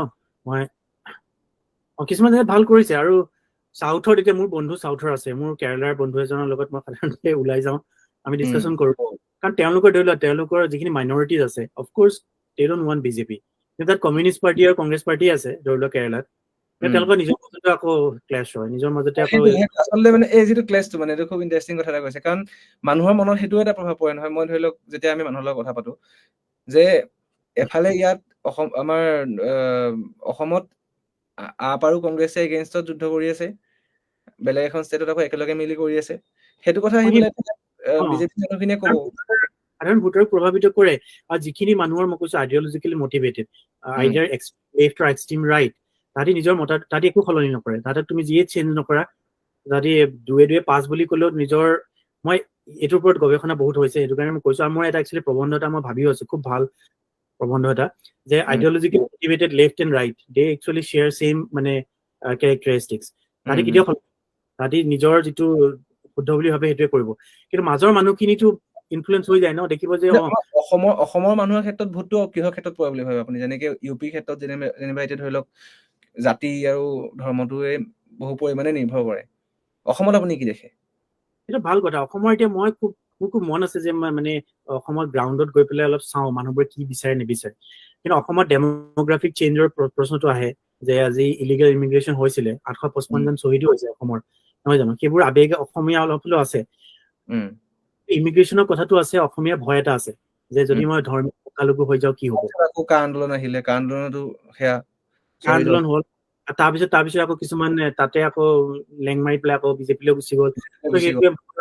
মানুহৰ আচলতে সেইটো কাৰণে সেই মানে আপুনি যদি চাই, আমাৰ যিটো আচলতে অসমীয়া জাতিটোৰ যিটো আচলতে এটা নেচাৰে আছিলে, যে আমাক যদি আমি কিবা এটা প্ৰাপ্য নাপাওঁ, আমি আন্দোলন কৰি হলেও সেইটো আনো। সেইটো আমাৰ ঐতিহাসিকভাৱে আমি দেখিছো, নহয় জানো? সেয়া আপোনাৰ ইউনিভাৰ্চিটি হওক, তেল শোধনাগাৰ হওক, আমি দলং এখনৰ কাৰণে আন্দোলন কৰিব লাগে। বহুত ডাঙৰ দূৰৰ কথা নকওঁ, আমি গাঁৱৰ ভিতৰৰ ৰাস্তা এটা বনাবৰ কাৰণেও পথ অৱৰোধ কৰিব লাগে কেতিয়াবা আগতে। কিন্তু তাৰপিছত লাহে লাহে এই পৰিৱেশটো কিন্তু নোহোৱা হৈ গ'ল। অসমত আমি আন্দোলন দেখিবলৈ নোপোৱা হলো। আন্দোলন দেখিলেও চেগা চৰুকাকৈ, কিন্তু আপুনি বৃহৎ আন্দোলন কৰিব নোৱাৰে। কৰিলে আপোনাক ধৰি লওক পুলিচে আপোনাক টাৰ্গেট কৰিব, আপোনাক উঠাই লৈ যাব, আপোনাৰ ওপৰত কেছ জাপি দিয়া হ'ব। গতিকে এই যিটো মানে শেহতীয়াকৈ আপুনিও নিশ্চয় ধ্ৰুৱ ৰাঠিৰ খুব চৰ্চা চলি আছে, কথা শুনিছে। ধ্ৰুৱ ৰাঠিয়ে এটা চিৰিজ চলাইছিলে, ডিক্টেটৰশ্বিপ হ'ব নেকি ইণ্ডিয়াত। এই যে যিটো প্ৰশ্নটো যে এতিয়া আহিছে, আমি যোৱা কিছু বছৰৰ পৰা আমি একেবাৰে প্ৰটেষ্ট দেখিবলৈ নোপোৱা নিচিনা হৈছে। এফালে ছচিয়েল মিডিয়াত চৰ্চা চলিছে যে ডিক্টেটৰশ্বিপ আহিব লৈছে নেকি। সেইটো সময়তে ইণ্ডিয়া এলায়েন্সে গোটেই দেশতে প্ৰচাৰ কৰিলে, ৰাহুল গান্ধীয়েও ইয়াত আহি প্ৰচাৰ কৰিলে, যোৰহাটত আহি, অসমত আহি, যে এইখন যুদ্ধখন আচলতে সংবিধান বচোৱা যুদ্ধ। আৰু তাৰপিছত আমি দেখিবলৈ পালো তেওঁলোকৰ আল্টিমেটলি এতিয়া যিটো ৰিজাল্ট হ'লগে, সেইটো কিন্তু যোৱা বছৰৰ তুলনাত বিজেপিৰ কাৰণে বৰ এটা ভাল ফলাফল নহয়। কাৰণ বিজেপিয়ে যোৱাবাৰ 300 পাৰ কৰিছিলে, এইবাৰ অকলে পাৰ কৰিছে। এইবাৰতো তেওঁলোকে ছিংগল লাৰ্জেষ্ট পাৰ্টি হৈ নাথাকিলে, প্ৰথম কথা। 2 নম্বৰ কথা, তেওঁলোকে NDA তেওঁলোকৰ 400 পাৰ কৰোৱাৰ কথা আছিলে, NDA 300 নোচুলেগে। আৰু আটাইতকৈ ডাঙৰ কথা, নীতিশ কুমাৰ আৰু চন্দ্ৰবাবু নাইডু কিমান চন্দ্ৰবাবু নাইডু আৰু নীতিশ কুমাৰক মানে কংগ্ৰেছৰ ফালৰ পৰা হওক বা বিজেপিৰ ফালৰ পৰা হওক, আচলতে এইটো খুব ইণ্টাৰেষ্টিং কথা যে এই যিখন চৰকাৰ বনিলে, সেই চৰকাৰখন বনাত কিন্তু কালিলৈকে যি দুজন মানুহ একেবাৰে উপেক্ষিত হৈ আছিলে, চন্দ্ৰবাবু নাইডু আৰু নীতিশ কুমাৰ Filmmaker. আপুনি চাব, নৰেন্দ্ৰ মোদীৰ লগত এটা ৰেলী হৈছে, ৰেলীটোত মোদীয়ে এনেকে হাত ৱেভ কৰি গৈছে আৰু পিছফালে নীতিশ কুমাৰে বিজেপিৰ মানে পদুম ফুলপাহ লৈ এনেকে আছে। সেই অৱস্থাটোৰ পৰা আহি আজি নীতিশ কুমাৰৰ ওচৰলে বা চন্দ্ৰবাবু নাইডুৰ ওচৰলে বিজেপি নিজে যাব লগা হৈছে। তেওঁলোকৰ জাতীয়তাবাদী সত্তাটোৰ এটা ভাল গুণ বুলি মই ক'ম, যিটো অসমীয়াই এইটো কৰিব পৰা নাই। এতিয়া মই ভাবো, নাজানো দেই, মই অসমৰ আমাৰ জাতীয়তাবাদী এটা আবেগ এটা আছে। যিমানে তুমি মনোবিজ্ঞান নপঢ়া, যিমানে যি নপঢ়া, তুমিওতো এটা ব্যক্তি হয় ন, তোমাৰো কিছুমান আবেগ থাকিব। মই নিজৰ ব্যক্তিগতভাৱে যদি মই চাওঁ, মোৰ এটা জাতীয়তাবাদী আবেগ আছে, কাৰণ মই অসমীয়াত লিখা মেলা কৰো, বিদেশত থাকি মই কানেক্ট কৰি থাকো, আৰু মোৰ নিজৰ ভাষাটোৰ প্ৰতি মই দায়বদ্ধ। বিজেপি শাসনত থাকক, কংগ্ৰেছে থাকক, যদি তেওঁলোকে ভাষাৰ এগেইনষ্টত যায়, মইতো মাত মাতিমেই। কিন্তু এতিয়া আজি মই পঢ়িলো যে চন্দ্ৰবাবু নাইডু প্ৰফুল্ল মহন্তৰ যেতিয়া শপত গ্ৰহণ হৈছিলে, তেতিয়া তেওঁ আহিছিল। কিন্তু অগপ ক'ত আৰু তেওঁৰ দলটো ক'ত, আৰু এইটো কথা আমি মানে উপেক্ষা কৰিব নোৱাৰো। আৰু মই ভাবিছিলো প্ৰফুল্ল মহন্তৰ নিজৰো নিশ্চয় ভুল আছে, তেওঁৰ চৰকাৰ দুবাৰকৈ দিছিলে ন অসমৰ ৰাইজে, দুবাৰকৈ। তেওঁলোকে আৰু এটা মই দেখিলো, জাতীয়তাবাদী মানুহখিনি অলপ এৰগেঞ্চ এটা আছে। বেছিভাগ ৰাজনীতিবিদৰ এৰগেঞ্চ থাকে, এইটো প্ৰত্যেকটো হেৰিয়ে হয়, এইটো লাগেও এটা এক্সটেণ্টলৈকে। কিন্তু এতিয়া আমি ভাবিছিলো যে জাতীয় পৰিষদ নতুনকে আহিছে, তেওঁলোকে এটা ধাৰা আগুৱাই নিব পাৰিব। কিন্তু যথেষ্ট, যদিও পৰাজিত হৈছে ডিব্ৰুগড়ত। এতিয়া ধৰি লোৱা, যেতিয়া বিধানসভা ইলেকশ্যন হ'ব, তেতিয়া কংগ্ৰেছৰ লগত কি কৰিব, মিত্ৰালি কৰিব নেকি? কেইটা চিট পাব? তেওঁলোকেতো ইতিমধ্যে ঘোষণা কৰি থৈছে, লুৰিণজ্যোতি গগৈ, তাৰপিছত ভূপেন বৰা, অখিল গগৈ, তেওঁলোকে নিৰ্বাচনৰ ফলাফলৰ ঠিক কেইদিনমান আগতে তেওঁলোকে সোণাপুৰত খুব সম্ভৱ এখন ৰিজৰ্টত তেওঁলোকে শেষৰ ঘোষণাটো কৰিছিলে যে 2026লৈকে এইটো এলায়েন্স একে থাকিব, আৰু তেওঁলোকে 2026ৰ নিৰ্বাচনো একেলগে খেলিব। আৰু 2026ৰ কথাটো ওলাইছে যেতিয়া, মই আপোনাক লগতে আৰু এটা প্ৰশ্ন কৰো। যোৰহাটৰ কথাই কৈছো। গৌৰৱ গগৈ যিহেতু এতিয়া যোৰহাটৰ সাংসদ হিচাপে তেওঁ আছে, আৰু ইয়াৰ পূৰ্বে ৰাণা গোস্বামী কংগ্ৰেছৰ পৰা গুচি গৈছিলে, যোৰহাটত কংগ্ৰেছৰ এজন ডাঙৰ নেতা গুচি গৈছিলে, আৰু যাৰ ফলত আচলতে কংগ্ৰেছ বহুত বেকফুটত আহি গৈছিলে। কিন্তু তাৰ পাছত মানে যিটো গতিত তেওঁলোকে উভতি আহিলে, যদিও গৌৰৱ গগৈক মানুহে ভোট দিছে গৌৰৱ গগৈ বুলি, কংগ্ৰেছ বুলি নহয়, কিন্তু মই তেওঁলোকৰ অৰ্গেনাইজেশ্যনৰ কথা কৈ আছো। অৰ্গেনাইজেশ্যনৰ ক্ষেত্ৰত তেওঁলোক এতিয়া অকলে যুঁজ দিব নোৱাৰে, তেওঁলোকে ৰাইজৰ দল, জাতীয় পৰিষদ, তেওঁলোকৰ সহায় যোৰহাটতো তেওঁলোকক লাগিবই, আপৰ সহায় লাগিব। গতিকে এই যিটো কোৱালিশ্যনটো, এইটো 2026লৈকে চলিব লাগে নে কংগ্ৰেছৰ যিটো আচলতে সাংগঠনিক যিটো শক্তিশালী ভেটিটো, সেইটো শক্তিশালী হ'ব লাগে? কাৰণ যদি বিজেপি এফালে শক্তিশালী হিচাপে চৰকাৰত থাকে, তেতিয়াহ'লে আনফালে এটা শক্তিশালী বিপক্ষ নালাগিবনে? আৰু আটাইতকৈ ডাঙৰ কথাটো হ'ল, এই নিৰ্বাচনটোৱে দেশক এক শক্তিশালী বিপক্ষ প্ৰদান কৰিলে, এই কথাটো আপুনি বিশ্বাস কৰেনে? নিশ্চয়কৈ। তোমাৰ এটা গণতন্ত্ৰত আমি এটা বিৰোধীৰ প্ৰয়োজনীয়তা সদায় থাকেই। কিন্তু এতিয়া মই অসমৰ পৰিপ্ৰেক্ষিতত দেখিছিলো যে অসমত মই সদায় বিচাৰিছিলো এটা জাতীয়তাবাদী এটা সত্তা মানে থাকক, যিটোৱে মানে কোনো আপোচ কৰিবলগীয়া নহয়। কিন্তু এতিয়া মই নাজানো, কাৰণ এতিয়া আমি ইলেকশ্যনতো এতিয়া যি দেখিলো যে প্ৰথমতে কা আন্দোলনৰ সময়ত আমিতো ভাবিছিলো যে জাতীয় পৰিষদে জিকিব, এনেকুৱা এটা আবেগ হওঁ। তাৰপিছত দেখিলো তেওঁলোকে এখন নাপালে। এতিয়া লুৰিণজ্যোতি পৰাজয় হ'ল, আৰু তেওঁলোকক কংগ্ৰেছে এখন আসন দিছে 13খন আসনৰ ভিতৰত। সেইটোত মই ভাবিলো যে সেইটো কেনেকুৱা ধৰণৰ আপোচ। সেইটো এজন এতিয়া যেতিয়া বিধানসভাৰ ইলেকশ্যন হ'ব, তাতো কেইখনমান তেওঁলোকে পাব, 3খন 4খন, মই নাজানো কিমান দিয়ে।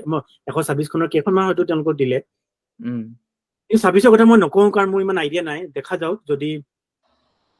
কিন্তু মই এইটো বিচাৰিছিলো, যিহেতু গোটেই অসমীয়া জাতীয়তাবাদৰ ভেটিটো কংগ্ৰেছক বিৰোধিতা কৰিয়ে গঢ়ি উঠিছিল বুলি ক'ব লাগিব। কংগ্ৰেছৰ চৰকাৰ আছিলে, গতিকে কংগ্ৰেছক বিৰোধিতা কৰিয়ে সেইকাৰণে অলপ নৈতিকতাৰ খাতিৰতো, যে কাৰণ মই দেখিলো যে অসম গণ পৰিষদে কেতিয়াও কংগ্ৰেছৰ লগত মিত্ৰতা কৰা নাই। সেই আবেগ এটা আছে, তেওঁলোকে বিজেপিৰ লগত কৰিছে, তেতিয়া আমি গালি পাৰিছো কা আন্দোলনক, কাক সমৰ্থন কৰিছে নকৰিছে। বিজেপিৰ লগত সম্পৰ্ক আজিৰ নহয়, একদম সেই অসম আন্দোলনৰ সময়ৰ পৰাই RSSৰ লগত, সেই সময়ৰ ছাত্ৰ সন্থাৰ সুসম্পৰ্ক আছিলে বুলি বিভিন্ন লেখা মেলাত আমি পঢ়িবলৈ পাইছো। আৰু এতিয়া ধৰি লওক পৰাগ দাসৰ লেখা যদি পঢ়ো, আৰু সেইটো মোৰ আচৰিত লাগে, পৰাগ দাসৰ এতিয়া তেওঁৰ সহকৰ্মীসকলে কংগ্ৰেছক সমৰ্থন কৰে, কিন্তু পৰাগ দাসক এই সময়ত বহুত অত্যাচাৰ কৰা হৈছিলে।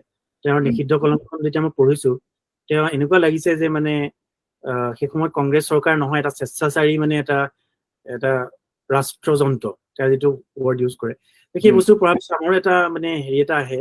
কিন্তু মই এতিয়া কংগ্ৰেছৰ বিৰোধিতা কৰা নাই বা যিয়ে নহওক, যে বিৰোধী লাগে আমাক এটা, কিন্তু মই ভাবো অসমত যদি অসমীয়াৰ যদি অস্তিত্ব থাকিব লাগে, তেতিয়াহ'লে তুমি মানে জাতীয়তাবাদীটো সুস্থ জাতীয়তাবাদ এটা লাগে আমাক। আৰু এনেকে মানে বুকুচাত উঠি উঠি যদি আমি এটা দুটা চিট লৈ কিবা কৰি থাকো নিজৰ ব্যক্তিগত লাভৰ বাবে, তেতিয়াহ'লে মই ভাবো আমাৰ জাতি মাটি ভেটি একো সুৰক্ষিত নহয়। আৰু এতিয়া দেখিলে বিজেপি হয় কওক। এতিয়াতো অসমীয়া মিডিয়াম স্কুলত যেতিয়া ইংৰাজী কৰি দিছে, মই এটা প্ৰবন্ধ লিখিছো যে অজগৰৰ পেটত অসমীয়া ভাষা, কিন্তু বিজেপিক বিৰোধিতা কৰি লিখিছো মই। এতিয়া দুদিন অলপ কংগ্ৰেছক সমালোচনা কৰি আছিলো কাৰণে মানুহে ভাবিব পাৰে মই বিজেপিৰ বিৰোধিতা কৰি বহুত লিখিছো।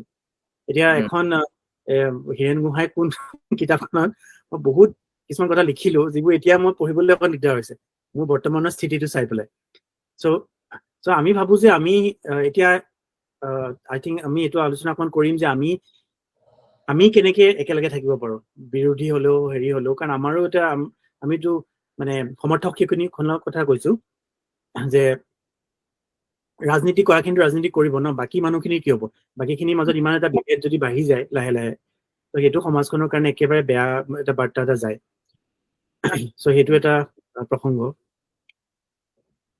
আৰু ডিব্ৰুগড়, আপুনি যিহেতু জাতীয়তাবাদৰ কথাটো কৈছে, ডিব্ৰুগড়ত আমি দেখিবলৈ পালো কা আন্দোলনৰ পাছৰে পৰা হওক বা লুৰিণজ্যোতি গগৈ তেওঁ বিধানসভা নিৰ্বাচন খেলিলে, তাৰপিছত এইবাৰ তেওঁ লোকসভাত অৱতীৰ্ণ হল, যদিও তেওঁ যথেষ্ট সংখ্যক ভোট লাভ কৰিছে, কিন্তু এটা মাৰ্জিনত তেওঁ হাৰিলে। এফালে ডিব্ৰুগড়ত লুৰিণজ্যোতি গগৈ হাৰিছে, আৰু আনফালে ডিব্ৰুগড়ৰ কাৰাগাৰত থকা পাঞ্জাৱৰ অমৃতপাল সিং জিকিছে। সেইটো এটা খালিস্তানী নেতা হয়, মানে খালিস্তানী নেতাৰ অভিযোগত তেওঁ যে কাৰাগাৰত আছে। গতিকে সেইটোৱে, এইটো বৰ ইণ্টাৰেষ্টিং অবজাৰভেশ্যন। এতিয়া মই গোটেই পাঞ্জাৱৰ খালিস্তানী মুভমেণ্টটো খুব ভালকে অবজাৰ্ভ কৰা নাই, কিন্তু তাহাঁতৰ যিটো জাতীয়তাবাদ, এটলিষ্ট আপুনিতো কানাডাত আছে, কানাডাত আপুনি নিশ্চয় বহুত দেখা পাইছে। দেখিছো কানাডাতটো, মানে মই এটা উদাহৰণ দিওঁ, যেতিয়া মানে ইয়াত যেনেকে জমেট' আছে, ফুড ডেলিভাৰী কৰে, ইয়াত যেতিয়া মই দেখা পাওঁ যে ল'ৰাবিলাকে, সৰু সৰু ল'ৰাবিলাকে পঢ়িবলৈ আহে ইয়াতে, কানাডাৰটো এটা হাবেই আছে ন, এটা মানে ব্ৰেম্পটন চিটিখনটো মানে পাঞ্জাৱীয়ে হয়, ব্ৰেম্পটন লাইক 80% পাঞ্জাৱী। ত' তাত এই ল'ৰাবিলাক আহে, দেখিছো যে মই চাইকেলখন যেতিয়া লৈ যায়, চাইকেলখনত মানে খোৱা বস্তু নিবলৈ লৈ যায়, তেতিয়া ফ্লেগ আঁৰি থয় খালিস্তানৰ। আৰু তাৰ যিবোৰ শিখ টেম্পল আছে, তাতো মানে খুব অপেনলি এইটো প্ৰমোট কৰা হয়। এতিয়া এইটো মানে ছেপাৰেটিজিমৰ কথা আহিলে মইতো কোনো ধৰণৰ মন্তব্য খুব বেছিকে দিব নিবিচাৰো, কিন্তু যিহেতু মোৰ ইমান অধ্যয়নো নাই সেইটো বিষয়ত, কিন্তু এইটো কম্পেৰিজন কৰিছে, এইটো আচৰিত, মানে এইটো মানে ইণ্টাৰেষ্টিং যে লুৰিণজ্যোতি গগৈক হয় ভোট পাইছে, কিন্তু তাৰে আধা ভোটটো কংগ্ৰেছৰে হয়, কংগ্ৰেছৰ সমৰ্থকে নিশ্চয়কৈ দিছে। চ' লুৰিণজ্যোতি গগৈ কিয় পৰাজিত হল, কিন্তু এগৰাকী ব্যক্তি এটা ডিব্ৰুগড়ৰ জেলত আছে, এতিয়াও আছে নি মই নাজানো, পঞ্জাৱৰ এজন ব্যক্তি ডিব্ৰুগড়ৰ জেলত আছে, আৰু তেওঁ 2 লাখ ভোটত জিকিছে। তেওঁ এতিয়া সাংসদলৈ যাব, সাংসদত মানে যদি ওলাই জেলৰ পৰা। চ' সেই মানে হয়তো তেওঁৰ আপোচবিহীন জাতীয়তাবাদটো মানুহে দেখিছে হয়তো। আৰু এটা কথা মই আপোনাক এইটো মানে মনত পৰিছে মোৰ, এতিয়া ধৰি লওক আমাৰ চৰকাৰী পক্ষৰ কিছুমান নেতা, তেওঁলোকে যে কিছুমান মন্তব্য কৰি দিয়ে নিৰ্বাচনৰ সময়ত, ধৰি লওক এজনে কৈ দিলে যে আজমল মুখ্যমন্ত্ৰী হ'ব, আজমলে কৈ দিলে যে অসমত লুঙি টুপি পিন্ধা মানুহৰ চৰকাৰ হ'ব, তাৰপিছত কোনোবা এজনে কৈ দিব যে গৌৰৱ গগৈ যদি নিৰ্বাচনত জিকে মই মানে ৰাজনীতি ত্যাগ কৰিম, মন্ত্ৰী হেৰি কৰিম। এই মানে কথাবোৰ যে তেওঁলোকে কয়, তেওঁলোকো একোজন জনপ্ৰতিনিধি, তেওঁলোকেও নিশ্চয় জানি বুজিয়ে কয় কথাখিনি, নে নজনাকে? আপুনি মানে কি ভাবে যে এই ক্ষেত্ৰত ভোটাৰৰ প্ৰভাৱ পৰে নে কিবা? এটা কথা মোৰ ভাল লাগে, মানে এই আমি যে আলোচনা কৰিছো সৰু সৰু কথাবিলাক, সেইবিলাক লৈ পেলাই তাৰ এটা মনস্তাত্ত্বিক মই বিশ্লেষণ কৰি মই সাধাৰণতে প্ৰবন্ধও লিখো প্ৰত্যেকটো বস্তুৰে। এতিয়া নেতা আবুল কাবুল বুলি মোৰ এটা প্ৰবন্ধ আছে, নেতা আবুল। এবাৰ যে এজনে, সেইটো গোটেই মই বিজেপিক বিৰোধিতা কৰি লিখিছো। তেওঁলোকে এবাৰ কলে গছৰ তলত বহিব লাগে, কাৰেণ্ট নাথাকিলে 20টা AC লগাই পেলাই ঘৰত কৈছে মানুহে গছৰ তলত বহিব লাগে। চোৱা এতিয়া দুটা কথা আছে, এতিয়া আবুল তাবুল বোকাবোৰ হয় মই ভাবো আবুল তাবুল বিলাকতো বকি থাকিলে সেইবোৰে ভোটাৰ ৰাইজক প্ৰভাৱিত নকৰে, তাতে হাঁহি লয়, মামাই কিবা কৰিছে, গুৰুত্বপূৰ্ণ নহয়।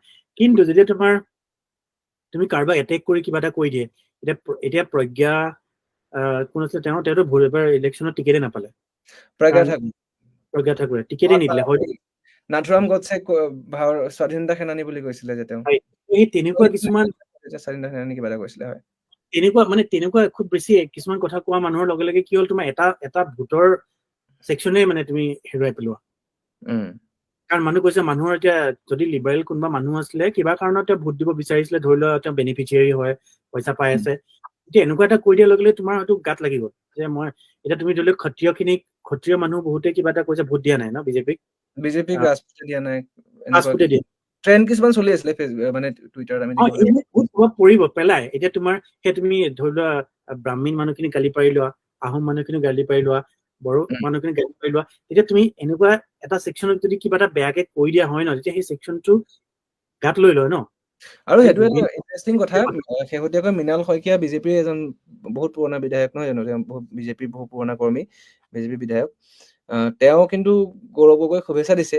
আৰু তেতিয়া আপুনি দেখিছেনে যে মুখ্যমন্ত্ৰীৰ লগত তেওঁ এবাৰ মানে মুখামুখি মানে বাক বিতণ্ডা হৈছে বুলিয়ে ক'ব পাৰি। মই ভিডিঅ'টো চালো দেই, তেওঁ ভিডিঅ'টো চাইছো, আৰু মুখ্যমন্ত্ৰী কিন্তু বহুত মানে তেওঁ কথাবোৰ মিঠাকে কলেও তেওঁ এটা মানে ৱাৰ্ণিং দিয়ে, আৰু তেওঁ যিটো কৈছে যে কিছুমান মানুহ হয়তো যাব বিচাৰিছে, যাব পাৰে, তেনেকুৱা কিবা এটাও কৈছে তেওঁ।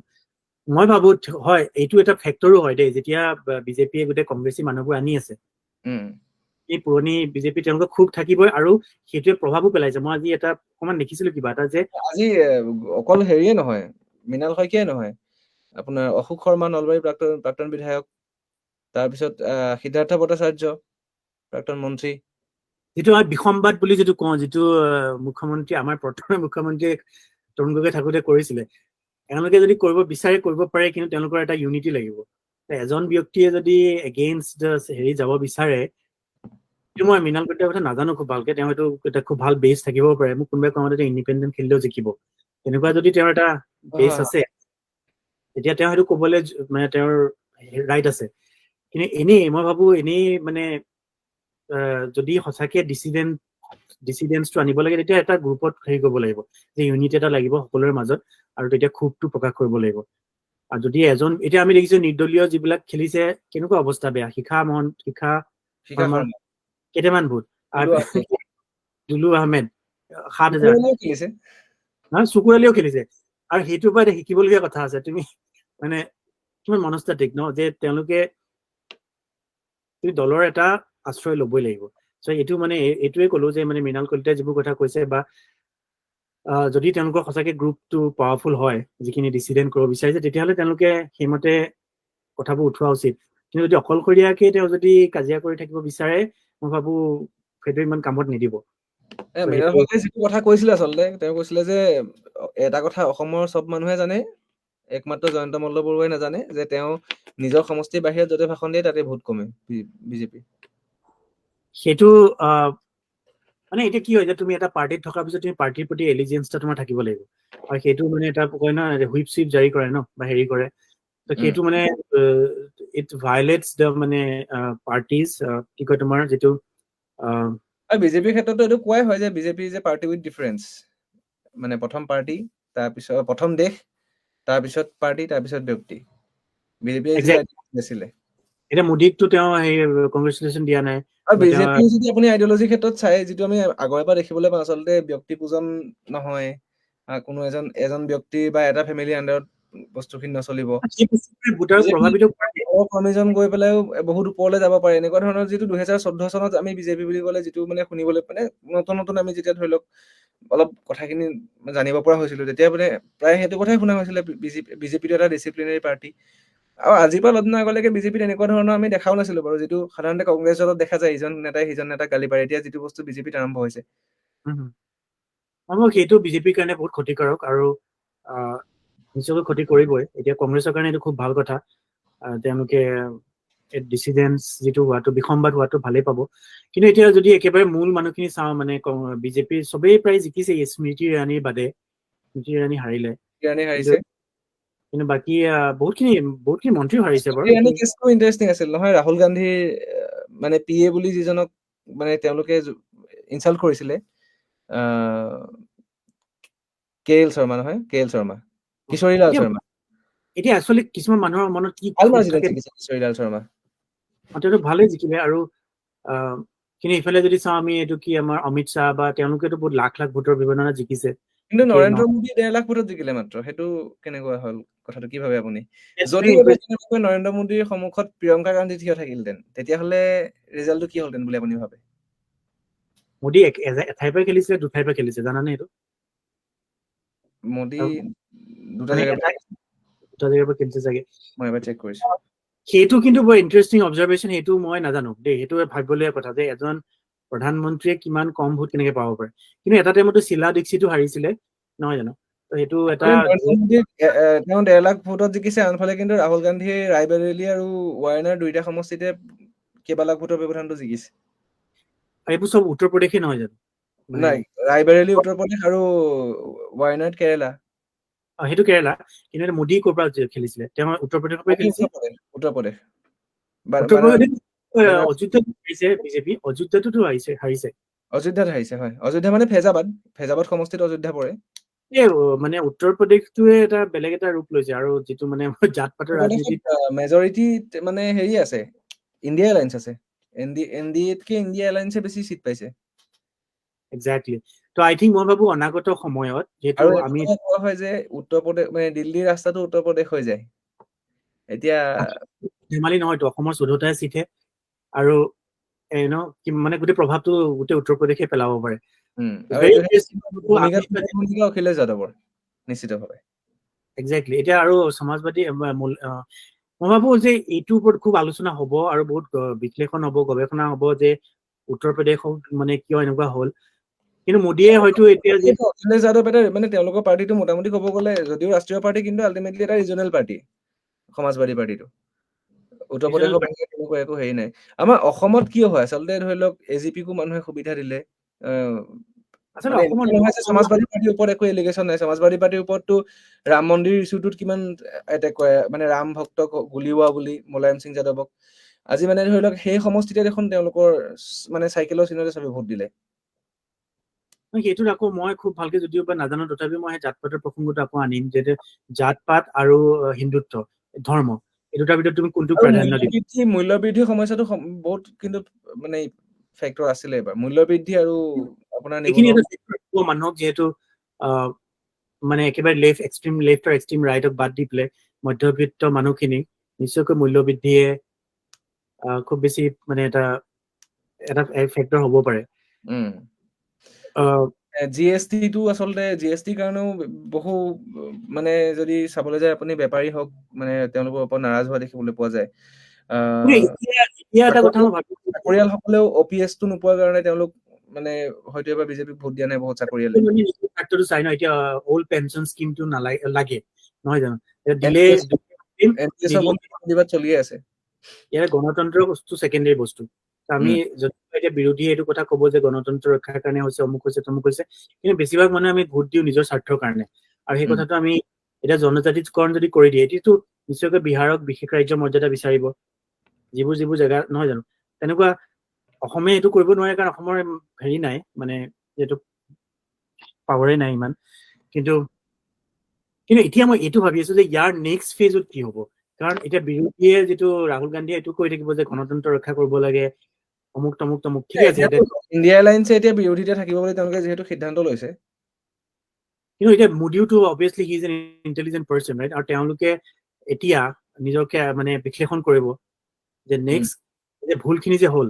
ইণ্ডিয়াই যিটো আচলতে এইটো সিদ্ধান্তটো যে এই সময়ত ল'লে যে তেওঁলোকে মানে বিৰোধীতা থাকিব, তেওঁলোকে হেৰি নকৰে, আপুনি কি ভাবে? সঁচাকে তেওঁলোকে নীতিশ কুমাৰ বা এওঁলোকত যোগাযোগ কৰিবলৈ চেষ্টা নকৰিবনে? মোৰ মতে এইটো সময়ত আচলতে দেশখন শাসন কৰাত ইণ্ডিয়াৰ কাৰণে ভাল হ'ব নে বেয়া হ'ব, আপুনি কি ভাবে? কাৰণ ইমানখিনি মানে কোৱা হয় যে বহুত ধাৰ লৈ থৈছে, ধাৰত পোত খাই আছে। বিৰোধী লাগে, আজি চোৱা, নহলে ময়মাতালিত কৰিব। যিকোনো এটা পাৰ্টি যদি এটা সংখ্যাগৰিষ্ঠ হৈ যায়, তেতিয়াহ'লে তাতে ময়মাতালিত কৰিব। আৰু সেইটো মই দল নিৰ্বিশেষে মই এটা নিউট্ৰেল ষ্টেণ্ড লৈ মই ক'ব লাগিব কথাটো, মানৱীয়তা প্ৰথম ন, সেই কথাটো ভাবিব লাগিব।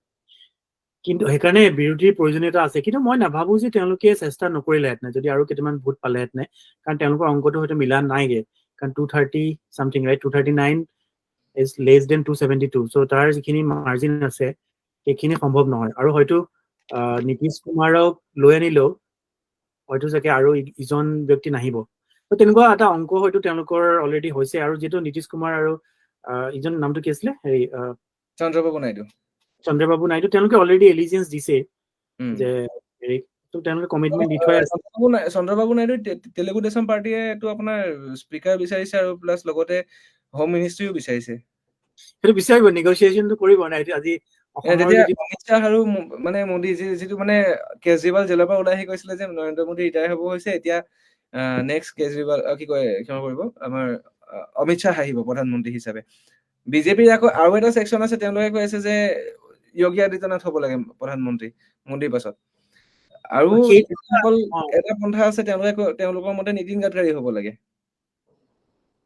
একজেক্টলি, এইটো এটা বহুত মানে ইণ্টাৰেষ্টিং এটা, কাৰণ বিজেপিৰ চব মানুহতো উগ্ৰ হিন্দুত্ববাদী নহয়। বিজেপিত আপুনি প্ৰধানমন্ত্ৰী পোষ্টৰ কাৰণে বেলেগ আৰু কোন আছে বুলি ভাবে মানে ভাল উপযুক্ত প্ৰাৰ্থী বৰ্তমান? এতিয়া ফেচটোতো অবভিয়াছলি তোমাৰ মানে মোদীয়ে ফেচ হয় ন, কিন্তু মই ভাবো যে মানে অমিত শ্বাহো এজন খুব বেছি ষ্ট্ৰং কণ্টেণ্ডাৰ, খুব বেছি এটা কেজৰিৱালে কৈছিলে জেলৰ পৰা আহি পেলাই যে মোদীৰ পাছত অমিত শ্বাহৰ কাৰণে মানে প্লেন বনাই থকা হৈছে আৰু যোগী আদিত্যনাথক মানে আঁতৰাই দিয়া হ'ব। এতিয়া চোৱা, এতিয়া যদি এজন উগ্ৰ ধাৰ্মিক ব্যক্তিৰ বাবে যোগী আদিত্যনাথ এজন পাৰফেক্ট এক্সাম্পল, তেওঁ বিচাৰিব তেনেকুৱা মানুহ এজন হোৱাটো। তেওঁ অলপ ধৰি লোৱা অলপ মডাৰেট হিন্দু, তেওঁ হয়তো গাডকাৰীকো বিচাৰিব পাৰে, who is a businessmen right. তেনেকে তেওঁ ইমান ৰাস্তা চাস্তা বনাইছে, তেওঁ উন্নয়ন কৰিব। চ' মই ভাবো, কাৰণ বিজেপিটো এটা হোমোজেনাছ পাৰ্টিও নহয়, তাতো ডাইভাৰ্চিটি থাকিবই। এতিয়াতো মৃণাল শইকীয়াই কৈছে যে বিজেপিটো এটা বহুজাতিক কোম্পানী নিচিনা হৈ গৈছে অসমৰ বিজেপিটো। অসম বিজেপিটো অলপ বেছিয়ে ডাইভাৰ্চ হৈ গ'ল, সেইটো অকণ মানে। আৰু মোৰ এইটো এটা আচৰিত লাগে, মানে চেকুলাৰ কংগ্ৰেছীখিনি আহি পেলাই ইয়াত কেনেকে তাত হিন্দুত্ববাদী হৈ যায়, কাৰণ সেইটো তোমাৰ it goes against your psychology, যিটো আমি ডিছকাছ কৰি আছিলো ন। মানুহৰ চাইকলজিকেল নিড থাকে, ৰক্ষণশীল আৰু উদাৰপন্থী দুটা দুভাগ, কিন্তু মাজত যিখিনি আছে সেইখিনি মানে ইফালে সিফালে গৈ থাকিব পাৰে। আচলতে যিহেতু চাইকলজি হেৰি কৰি আছে, মই সেইটোৱে জানিব বিচাৰো যে এতিয়া ধৰি লওক মানুহে দেখি আছে কালিলৈকে এজন মানুহ, মই নাম নলওঁ আৰু এজন মানুহ এইটো সমষ্টিৰ বিধায়ক, তেওঁ কংগ্ৰেছৰ পৰা 15 বছৰ জিকি আছে। তাৰপিছত পৰহিলে যেতিয়া দেখিব যে তেওঁ এই মানে কংগ্ৰেছকে চবতকে বেছি গালি পাৰি থকা মানুহ, আৰু তাৰপিছত আকৌ তেওঁ সেইখিনি মানুহ যিখিনি মানুহে তেওঁ কংগ্ৰেছৰ চিনত ভোট দি জিকাই পঠাইছিলে, সেইখিনি মানুহকে আকৌ গৈ পেলাই বিজেপি চিনত ভোট দিবলৈ ক'ব, আৰু মানুহখিনি দিও দিব, তেওঁ জিকাইও দিব। এই বস্তুটো কেনেকে হৈ যায়? কিন্তু এতিয়া চাবা যে এইবাৰ মই অলপ চাইছিলো যে যিখিনি মানুহ আই থিংক ৰাজস্থান নে আৰু কোন জেগাত যিবোৰ মানে পাৰ্টি চেঞ্জ কৰিছিলে, যদি হাৰিলে কিন্তু দেই, মানে কংগ্ৰেছৰ চিটিং এম পি আছিলে, কিন্তু মানে বিজেপিলৈ আহি গ'ল, কিন্তু আহিছে কিন্তু তাত মানে ট্ৰাষ্টো কৰিব নোৱাৰি কংগ্ৰেছক, সেইটো এটা তেওঁলোকৰ এটা মানে ধৰিব পাৰি। মানে মজবুত থাকিব তাত প্ৰাৰ্থীজনে বৰ বেছি শক্তিশালী নহয়, বা য'ত প্ৰাৰ্থীজন শক্তিশালী থাকিব তাত সংগঠন মজবুত নহয়, এনেকুৱা ধৰণৰ হয় নেকি? বহুবোৰ কথা আহে, কিন্তু এতিয়া তোমাৰ নিৰ্দলীয় খিনি চালে হ'ল, এইটোতো এটা বেলেগ ধৰণৰ চাইকলজি। নিৰ্দলীয় মানুহখিনিয়ে যিমানে সবল ব্যক্তিত্ব নাথাকক, তাহাঁতি জিকিবলৈ বহুত অসুবিধা। কিন্তু অকল মই হীৰা সৰিণীকে দেখিছো নেকি অসমত, যে তেওঁ নিৰ্দলীয় হৈও জিকি আহিছে, নহয় জানো? আৰু বিশেষকৈ আপোনাৰ যদি আপুনি এইটো মানে আমাৰ যোৰহাটৰ কথা যদি মই ক'বলৈ যাওঁ, যোৰহাটৰ বাকী গোটেইকেইটা সমষ্টিৰ ভিতৰত মানে মাজুলীৰ বাহিৰে বাকী চবতে গৌৰৱ গগৈ লিড লৈছে। মাজুলীতে গৌৰৱ গগৈ পিছ পৰিছিল, আৰু জিকাৰ পিছদিনা তেওঁ প্ৰথম মাজুলীলৈ গৈছে। এইটো আপুনি কেনেধৰণে চায়? তেওঁ কিয় গৈছে নাজানো, কিন্তু মই ভাবো এতিয়া যোৰহাটৰ কাৰণে ভালেই হ'ব যেন লাগিছে, কাৰণ অবভিয়াছলি এটা গৌৰৱ গগৈৰ যিটো ব্যক্তিত্ব, বা তেওঁ যেনেদৰে তেওঁ মই ভাবিছো এতিয়া কংগ্ৰেছক এটা নেতৃত্ব ল'ব পাৰিব তেওঁ পিতৃৰ দৰে, এইটো মই তেওঁক শুভেচ্ছা জ্ঞাপন কৰিছো। আৰু মই নাভাবো তপন গগৈয়ে কি কৰিছিলে 4-5 বছৰ, মইতো গমেই নাপাওঁ। আপুনি নিজেও ধৰি লওক যোৰহাটৰ এগৰাকী, আপুনি যোৰহাটৰে ল'ৰা, আপুনিও সৰুৰে পৰা এখন যোৰহাটতে ডাঙৰ হৈছে। ডেভেলপমেন্ট বুলি যদি আমি কওঁ, তেতিয়াহ'লে মানে আপুনি আজিৰ যিখন যোৰহাট, বৰ্তমান আজি 2024 আজিৰ তাৰিখৰ যিখন যোৰহাট, সেইখনৰ লগত আপুনি অসমৰ চিনেৰিটো এনেকুৱা যে আমি যেতিয়া ইঞ্জিনিয়াৰিং কলেজত পঢ়ি আছিলো, তেতিয়া হিমন্ত বিশ্ব শৰ্মাই শিক্ষামন্ত্ৰী, এতিয়া তেওঁৱে মুখ্যমন্ত্ৰী। এতিয়া কম্পেয়াৰ কেনেকে কাক কৰিবা এতিয়া? সেই সময়ত আমি যেতিয়া মই জিষ্টত পঢ়িছিলো, এখন বাছৰ কাৰণে আন্দোলন কৰিবলগীয়া আছে। আমি গৈ পেলাই বাছ নাই, মানে এখন গভৰ্ণমেণ্ট ইঞ্জিনিয়াৰিং কলেজৰ বাছ এখন নাই। তেতিয়া আপুনি আন্দোলন কৰিব পাৰিছিলে, এতিয়াতো আপুনি আন্দোলনো কৰিব নোৱাৰিব। কিন্তু একেকেইজন মানুহেতো আছে, তেতিয়া হিমন্ত আছিলে, এতিয়া বিজেপিলৈ গ'ল। কিন্তু মই ভাবো যে গণতান্ত্ৰিক আন্দোলনক বন্ধ কৰাটো একেবাৰে ভুল কথা, আৰু তুমি সেইটো কেতিয়াও কৰিব কোনো দলেই দিবলৈ নোৱাৰি। মই ভাবো এইটোৱে হ'ব লাগে যে আমি দল নিৰপেক্ষে, দলটো মই তাকে ভোট নিদিওঁ যাৰ লগতে মই নাথাকো, কিছুমান পৰিৱেশগত কাৰণতো মই এটা দলক সমৰ্থন দিবলগীয়া হ'ব পাৰে। এতিয়া যিটো দেখিছো মোৰ জাতিটো বা মোৰ কাষ্টটো, এইবোৰ আহি যায় ন। কিন্তু মই ভাবো তাৰ ঊৰ্ধতো আমি কেতিয়াবা যাব লাগিব, যেতিয়া মানৱীয়তাৰ কথা আহে, যে আমি তাৰ লগত কোনো কম্প্ৰমাইজ নকৰো। এতিয়া মহাত্মা গান্ধীক কেতিয়াও আমি হেৰি কৰিব নোৱাৰো, মানে সেইটো এটা বেলেগ বিষয়। কিন্তু মই ভাবো সেইটো নেক্সট মই বহুত মানে নিজে কণ্টেম্পলেট কৰি আছো, যে যিটো সমাজত যিটো বিভেদটো সেইটো কেনেকে কমাব পৰা যায়। আৰু ইভেন কংগ্ৰেছ আৰু বিজেপি এইটো অহিনুকুল সম্পৰ্ক। এতিয়া ফেচবুকখন যদি মই চাওঁ, এতিয়া কংগ্ৰেছীয়ে মোদীক হাঁহিব, তেতিয়া কি হ'ব, মোদী ছাপৰ্টাৰ খিনি এটা গাত লাগিব, খং কৰিব। তাৰপিছতে একে মোদী ছাপৰ্টাৰ খিনিয়ে পাপু বুলি হেৰি হাঁহিব। চ' এতিয়া মানে কি, তুমি ঘৰলৈ এতিয়া চাহ কাপ খাবলৈ নামাতিবা নি? সেইটো পৰিস্থিতি হ'ব নালাগে ন। আৰু তেনেকুৱা এটা যদি আমি এটা পৰিৱেশ এটা আহি গৈ থাকে, আৰু এতিয়া বিজেপিয়ে আত্মমন্থন কৰিব লাগিব। আৰু যিটো ইণ্টাৰেষ্টিং আমি দেখিলো ইউপিত, কাৰণ মই সঁচাকে ভাবিছিলো যে বিজেপি ক্লিন চুইপ কৰিব টাইপৰ এটা ধাৰণা আছিলে মোৰ, কিন্তু অসমত কৰিছে, যিটো 11টা চিট পাইছে 13টা, মই সেইটোৱে ভাবিছিলো। কিন্তু যে উত্তৰ প্ৰদেশ আৰু অৱশ্যে আৰু তুমি যদি কলিকতাৰ বা পশ্চিমবংগৰ চোৱা, অবভিয়াছলি তাহাঁতিও বহুত বেছি প্ৰগ্ৰেছিভ নহয় জানো, মানে বঙালী জাতি প্ৰগ্ৰেছিভ, তাহাঁতি ইমান খুব বেছি ধাৰ্মিক নহয় বা হেৰি নহয়, প্ৰশ্ৰয় নিদিয়ে। চ' সেইকাৰণে এটা ভাল হেৰি এটা আছে, বেছ এটা আছে মানে মমতাৰ। কিন্তু তাতে সেইফালে আকৌ কমিউনিষ্ট পাৰ্টিটো নাই ন, তেওঁলোকক অঁতৰাই তৃণমূল কংগ্ৰেছ আহিছে। চ' ৰাজনীতিত অলপ বেছি কমপ্লেক্স বহু ক্ষেত্ৰত। এতিয়া বৰপেটাতটো কোন জিকিলে? হেৰি জিকিলে ন, অগপ বহুত বছৰৰ মূৰত অগপৰ এজন প্ৰাৰ্থী সংসদলৈ যাব। আমি যদিও অলপ সময় আগতে অগপৰ কথা পাতি আছিলো, অগপৰ কথা মাজতে এবাৰ পাতিছিলো, যে অগপক দুবাৰকৈ সুবিধা দিয়া হৈছিলে, কিন্তু অগপ মানে জনসাধাৰণৰ মাজত আকৌ নিজে চৰকাৰ বনাই অনাত কিন্তু তেওঁলোকৰ মানে আজিৰ তাৰিখত অখিলেশ যাদৱে যিটো উত্তৰ প্ৰদেশত কৰিব পাৰিছে, সেইটো 2026 চনত অতুল বৰাই অগপক অসমত সেইটো পজিশ্যনলৈ আনিব পাৰিবনে, আপুনি কি ভাবে? এইটো নাভাবো মই, কিন্তু সেইটো কেনেকে কৰিব? তেওঁতো অলৰেডি বিজেপিৰ শৰণাগত হোৱাৰ নিচিনাই হৈছে। আৰু প্ৰফুল্ল মহন্তই হৈছে সেইটো নিজস্বতাটো ৰাখিছিলে যেন লাগে মোক, মানুহজনৰ ব্যক্তিত্ব চাই পেলাই। যদিওবা তেওঁ এতিয়া একো ইমান ভিত্তি নাইকিয়া হ'ল, কিন্তু চীনতে নাই মই আশা কৰিছিলো লুৰিণজ্যোতি গগৈৰ পৰাও, যে কংগ্ৰেছ নকৰি নিজৰ দমত তেওঁ যদি এটা জাতীয়তাবাদী ধাৰাটো নিলেহেঁতেন, আৰু যদি যিবোৰ জাতীয়তাবাদী আৱেগ থকা মানুহ আছে, নতুন প্ৰজন্মক নিজৰ ওচৰলৈ আনিলেহেঁতেন, মই ভাবো তেতিয়া এটা বেলেগ এটা চিনেৰিঅ হয়তো হ'লহেঁতেন। কাৰণ বহুত মানুহৰ আৱেগ আছে, কিন্তু সেইটো এটা মই ভাবো অলপ মোৰ দৃষ্টিত সেইটো ভুল কৰিছে। কিন্তু দেখা যাওক, কাৰণ 3টা-4টা ভোট ল'ব, তেতিয়াতো কংগ্ৰেছৰ লগত জইন হৈ লোৱাই ভাল, তেনেকেও এটা ধাৰণা হ'ব আমাৰ। হয়, আপুনি আমাক যথেষ্ট সময় দিলে।